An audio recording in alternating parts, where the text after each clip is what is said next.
नमस्कार। आज हम बीए पार्ट सेकंड भारत में प्रशासन का विकास टॉपिक पर चर्चा करेंगे। ब्रिटिश कालीन भारतीय प्रशासन का विकास। ईस्ट इंडिया कंपनी का भारत में आगमन सन 1600 में दिसंबर में होता है। तो सन 1600 में ईस्ट इंडिया कंपनी के आगमन के बाद में प्रशासन में क्या क्या परिवर्तन आए, अगर हम देखें तो 1773 से 1858 तक का काल दोहरे शासन का काल कहलाता है, क्योंकि इस समय ईस्ट इंडिया कंपनी और ब्रिटिश संसद दोनों का भारतीय प्रशासन में दखल था। 1858 से 1947 तक ब्रिटिश क्राउन का राज माना जाता है। हम इसको इसी संदर्भ में देखेंगे। सबसे पहले हम देखते हैं 1858 से पहले प्रशासनिक व्यवस्था क्या थी।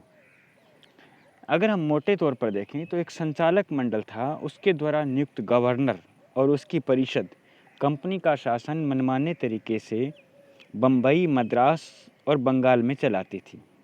ये संचालक मंडल कंपनी का था और वही गवर्नर और उसकी परिषद उनकी नियुक्ति करती थी और उसके हिसाब से कंपनी अपना शासन चलाती थी। इसमें सुधार की व्यवस्था सोची गई। तो सन 1773 में रेगुलेटिंग एक्ट द्वारा सर्वप्रथम सुशासन के लिए भारत पर इंग्लैंड के संरक्षण की घोषणा की गई और ब्रिटिश संसद का प्रत्यक्ष दखल प्रारंभ हुआ। इसी समय केंद्रीकरण का कार्य आरंभ हुआ।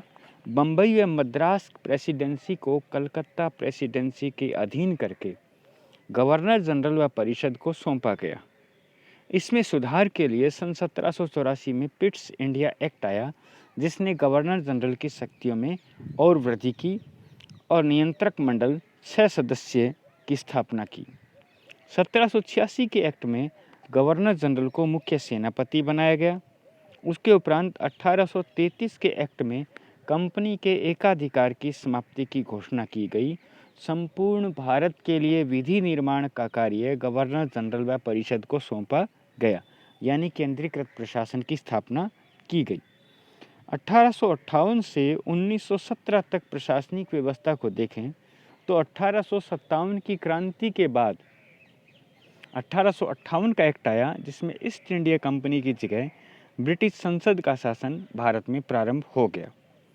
संवैधानिक, वित्तीय, प्रशासनिक शक्तियां अब भारत सचिव और उसकी परिषद के पास आ गई और भारत में सत्ता गवर्नर जनरल व उसकी परिषद में केंद्रीकृत कर दी गई।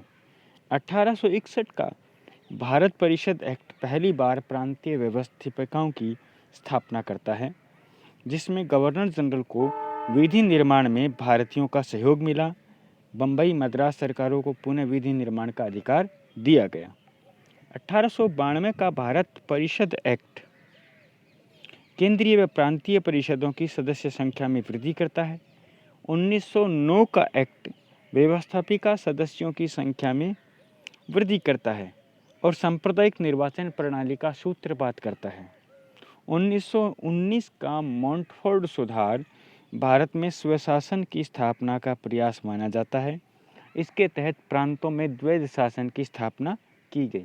द्वैध शासन इत्यादि के बारे में हम विस्तार से अगली कक्षाओं में पढ़ेंगे। 1917 से 1937 तक अगर हम मोटे तौर पर देखें तो ये महत्वपूर्ण सुधारों का काल है, जिसमें नौकरशाही व लोकतंत्र को मिलाया गया। एकात्मक सरकार की स्थापना की गई, जिसमें केंद्रीय व प्रांतीय सरकारों के कार्य क्षेत्र निर्धारित कर दिए गए। प्रांतीय विषयों को 2 भागों में बांटा गया।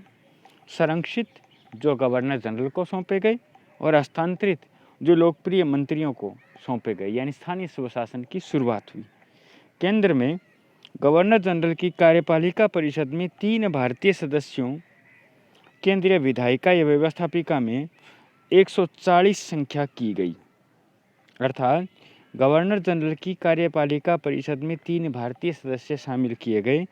केंद्रीय विधायिका थी, जिसे व्यवस्थापिका परिषद कहते हैं, उसकी सदस्य संख्या 140 थी, उसमें से 100 निर्वाचित किए गए।